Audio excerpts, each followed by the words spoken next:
नमस्कार, आप देख रहे खबर राजस्थान। बात है 15 अप्रैल 1976 की। आपातकाल का दौर था। प्रधानमंत्री इंदिरा गांधी के छोटे बेटे संजय गांधी पुरानी दिल्ली के तुर्कमान गेट इलाके का दौरा करने पहुंचे थे। मुस्लिम बाहुल्य इलाका झुग्गियों से सटा हुआ था।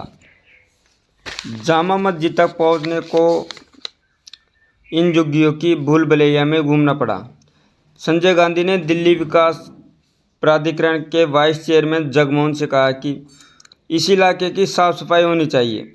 जगमोहन समझ गए कि संजय गांधी कैसी साफ सफाई चाहते। अगले दिन यानी 16 अप्रैल 1976 को पुरानी दिल्ली में बुलडोजर तैनात हो गए। घर की महिलाओं को ज़बरदस्ती बाहर निकाला गया। एक तरफ लोगों के घर के बाहर निकाले जा रहे थे, दूसरी तरफ उन्हें पकड़ पकड़ कर जबरन नसबंदी शिविरों में ले जाकर नसबंदियाँ की जा रही थी।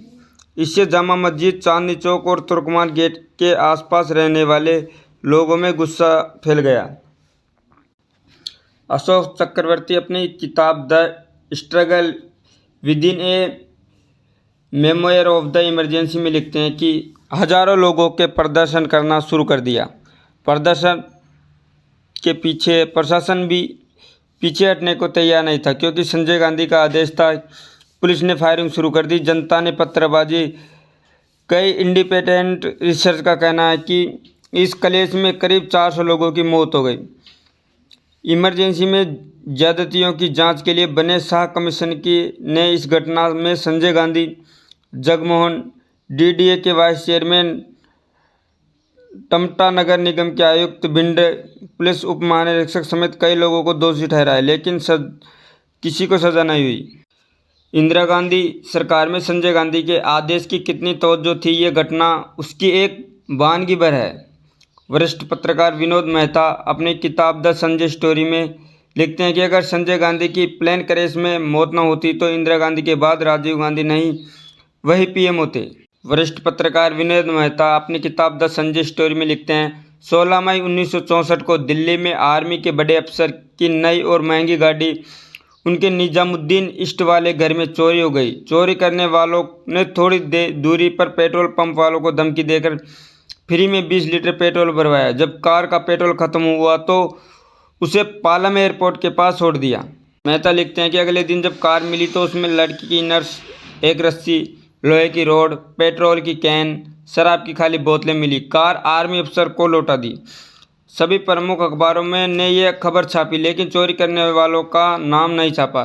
इतना ही लिखा है कि चोरी बड़े घर के लड़के शामिल है।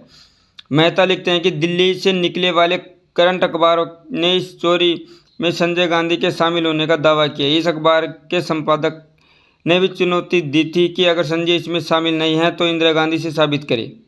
बाद में संजय ने दावा किया कि इस घटना के वक्त वो कश्मीर में ट्रैकिंग कर रहे थे। हालांकि इंदिरा ने इस पूरे मसले पर चुप्पी साध ली। देश से 2 साल की ट्रेनिंग लेकर लौटे, अपनी कार बनानी शुरू की। संजय गांधी पढ़ाई में अच्छे नहीं थे, इसलिए उन्होंने अपनी हॉबी को ही करियर बनाने का फैसला किया। उन्होंने सितंबर 1964 में इंग्लैंड के क्रेव स्थित रोल्स रॉयस के प्रोडक्शन प्लांट भेजा गया। यह 3 साल की ट्रेनिंग थी।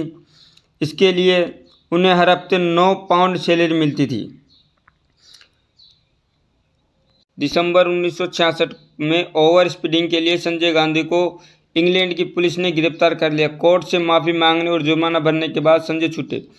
इसके बाद वे रोल्स रॉयस प्लांट की ट्रेनिंग अधूरी छोड़कर भारत लौट आए। तब तक उन्हें एक स्वदेशी कार बनाने का सपना संजो लिया था। संजय ने सबसे पहले दिल्ली के गुलाब बाग में एक मैकेनिक अर्जुन दास के साथ मिलकर ऑटोमोबाइल वर्कशॉप शुरू की। वहाँ अपनी कार का प्रोटोटाइप बनाया। 1967 के मध्य संजय पूरे जुनून के साथ अपनी वर्कशॉप में काम करने लगे। सुबह वह 8 बजे वर्कशॉप में पहुंच जाते और देर रात को लौटते थे। एक वर्कशॉप में हुए एक धमाके में संजय गांधी बुरी तरह जल गए थे। फेल हो गई संजय गांधी की बनाई कार, फिर भी लाइसेंस और 300 एकड़ जमीन मिली। 1966 में लाल बहादुर शास्त्री के निधन के बाद इंदिरा गांधी ने देश की प्रधानमंत्री बन चुकी थी। विनोद मेहता लिखते हैं कि 13 नवंबर 1968 को संजय गांधी ने स्वदेशी स्मॉल कार बनाने का प्रपोजल दिया, जिसकी कीमत महज 6,000 रुपये बताई गई। उद्योग विकास राज्य मंत्री रघुनाथ रेड्डी ने संसद में बताया कि स्मॉल कार प्रोजेक्ट के लिए दुनिया भर में 14 प्रपोजल आए थे, लेकिन सरकार को संजय गांधी का प्रोजेक्ट किफ़ायती लगा, इसलिए उसे सिलेक्ट किया। इंदिरा गांधी ने संसद में चुप्पी साधी, लेकिन बाहर कहा कि एक युवा की प्रतिभा को इसलिए नज़रअंदाज नहीं कर सकते क्योंकि वो मेरा बेटा है। संजय गांधी की बनाई कार का प्रोटोटाइप ट्रायल के दौरान ही बीच में बंद पड़ गया, इसे धक्का मारकर वापस लाया गया। इसके बाद भी सरकार ने संजय गांधी को 1974 में 50,000 कारों का प्रोडक्शन का लाइसेंस दे दिया। फैक्ट्री के लिए हरियाणा के सीएम बंसी लाल ने उन्हें गुड़गांव में 12,000 रुपये की कीमत पर 297 एकड़ जमीन दी। आपातकाल के दौरान बिना औपचारिक पद के सरकार चलाते थे संजय गांधी। विनोद मेहता लिखते हैं कि एक अकबर रोड पर संजय गांधी का दिन सुबह 8 बजे शुरू होता था। इसी समय दिल्ली विकास प्राधिकरण के उपाध्यक्ष जगमोहन, दिल्ली नगर निगम commissioner BR Tamta, DIG PS Binder, NDMC chairman PM Bahl जैसे अफसर संजय को अपनी डेली रिपोर्ट्स पेश करते थे। इसी समय वो संजय से आदेश भी लेते थे। इनमें ज़्यादातर लोग उन्हीं सर कहकर पुकारते थे। संजय वक्त के इतने पाबंद थे कि उन्हें देखकर घड़ी मिलाई जा सकती थी। ठीक 8:45 बजे वो अपने मेटाडोर में बैठकर गुड़गांव स्थित मारुति फैक्ट्री के लिए रवाना होते थे। 12:55 बजे वो लंच के लिए घर लौटते थे। दोपहर 2 बजे के बाद केंद्रीय मंत्रियों, राज्य मंत्रियों, मुख्यमंत्रियों और यूथ कांग्रेस के नेताओं से मिलते थे। उन्हें मिलने वालों के स्वागत में न वो खड़े होते थे और न ही हाथ मिलाते थे। आपातकाल का वक्त था। इंद्र कुमार गुजराल सूचना एवं प्रसारण मंत्री थे। पत्रकार वीर सांघवी को दिए इंटरव्यू में गुजराल ने बताया था, मुझे प्राइम मिनिस्टर हाउस से फोन आया कि PM से मिलने आऊं। मैं 10:30 या 11 बजे के करीब वहां पहुंचा। तब तक प्रधानमंत्री अपने दफ्तर से निकल चुकी थी। गुलजार बताते हैं कि बाहर आने लगा तभी संजय गांधी आया गए। उस दिन उनका मूड खराब था। संजय गांधी चिल्लाने लगे। इस पर गुजराल ने कहा, आपको बात करनी है तो थोड़ा सलीका सीखिए। आपको यह तक नहीं पता कि बड़ों से कैसे बात की जाती है। मेरी आपके प्रति कोई जवाबदेही नहीं है। मैं आपकी माँ का मंत्री हूँ, आपका नहीं। इसके बाद ही गुजराल ने हाथों से सूचना प्रसारण मंत्रालय छीन लिया गया। किशोर ने गाने गाने से मना किया तो संजय ने बैन लगवा दिया। जनवरी 1976 बात की बात है। संजय गांधी के दिमाग में आया कि क्यों न कांग्रेस के 20 सूत्रीय कार्यक्रम के प्रचार प्रसार के लाइव शो किए जाए। इन लाइव शो में फिल्मी सितारों, संगीतकारों और गायकों के परफॉर्मेंस करवाए जाए। ये दौर था जब किशोर कुमार गाने गाए देश का बच्चा बच्चा गुनगुनाता था। किशोर कुमार को अमानुष फिल्म दिल ऐसा किसी ने मेरा तोड़ा गीत के लिए best male singer film fair award मिला था।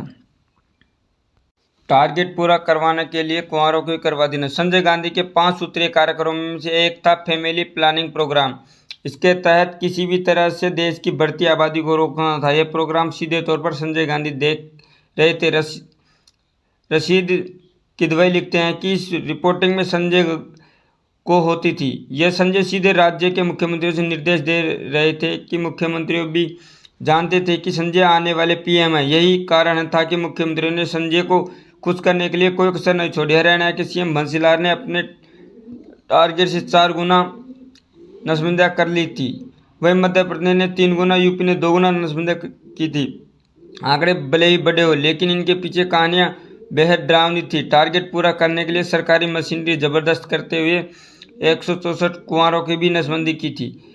11,434 ऐसे लोग थे जिनका केवल बच्चा एक ही था। नसबंदी के बाद एक सर्टिफिकेट दिया जाता था। फर्जी मार्कशीट बनाने वाले नसबंदी के फर्जी सर्टिफिकेट बनाने के धंधे में कूद चुके थे। खुलासा तब हुआ जब पुलिस ने फर्जी सर्टिफिकेट बनाने वाले एक गिरोह को पकड़ा और उससे नसबंदी वाला सर्टिफिकेट मिला। दिल्ली के जामा मस्जिद एरिया में रहने वाली 26 साल की एक मुस्लिम महिला TB से पीड़ित अपने पति को GB पंत अस्पताल लेकर गई। अस्पताल वालों ने टारगेट पूरा करने के लिए पति से कहा कि वो नसबंदी करा ले। उसके पति ने इनकार कर दिया, इसलिए उसे भर्ती नहीं किया गया। जब पति ने नसबंदी करा ली तो उसे TB के इलाज के लिए भर्ती कर लिया। नसबंदी के दौरान सबसे ज़्यादा फजीयत सरकारी कर्मचारी, उनमें भी टीचर्स की हुई। हर टीचर को हर महीने 5 लोगों की नसबंदी के लिए प्रेरित करने, उनकी नसबंदी कराना, मना करने पर सस्पेंड कर दिया जाता। अगर किसी का तीसरा या चौथा बच्चा है तो उसे तब ही स्कूल में एडमिशन दिया जाता था जब तक नसबंदी सर्टिफिकेट पेश न कर दे। माँ को आशंका थी कि संजय के साथ कुछ बुरा हो सकता है। लेखक नीरजा चौधरी अपनी किताब हाउस प्राइम मिनिस्टर डिसाइड में लिखती है कि चुनाव हारने के बाद 11 अप्रैल 1977 को इंदिरा गांधी प्रधानमंत्री आवास छोड़कर 12 विलिंगटन क्रिसेंट में एक सरकारी बंगले में रहने चली गई। ये बंगला उनके लिए खास दोस्त और सांसद मोहम्मद यूनुस ने खाली किया था। जनता सरकार ने इस पर कोई आपत्ति नहीं ली। उद्योगपति कपिल मोहन गांधी परिवार के पुराने घनिष्ठ मित्र थे। वे इस स्थिति में गांधी परिवार के साथ थे। उन्होंने 12 विलिंगटन क्रिसेंट बंगले इंदिरा गांधी के साथ, मैडम आप चिंता मत कीजिए, मैं बाकी सामान मांगने के लिए जल्दी ही पैकर्स बुलाता हूँ, वो सारा सामान बिना टूट फूट के यहाँ ले जाएंगे। विमान दुर्घटना में संजय की मौत 72 घंटे बाद हुई इंदिरा गांधी। 1976 में संजय को छोटे विमान उड़ाने का लाइसेंस दिया था। जब जनता सरकार आई तो संजय का लाइसेंस सस्पेंड कर दिया। कांग्रेस सरकार फिर से आने पर सरकार ने सबसे पहला काम किया वो संजय का लाइसेंस बहाल किया।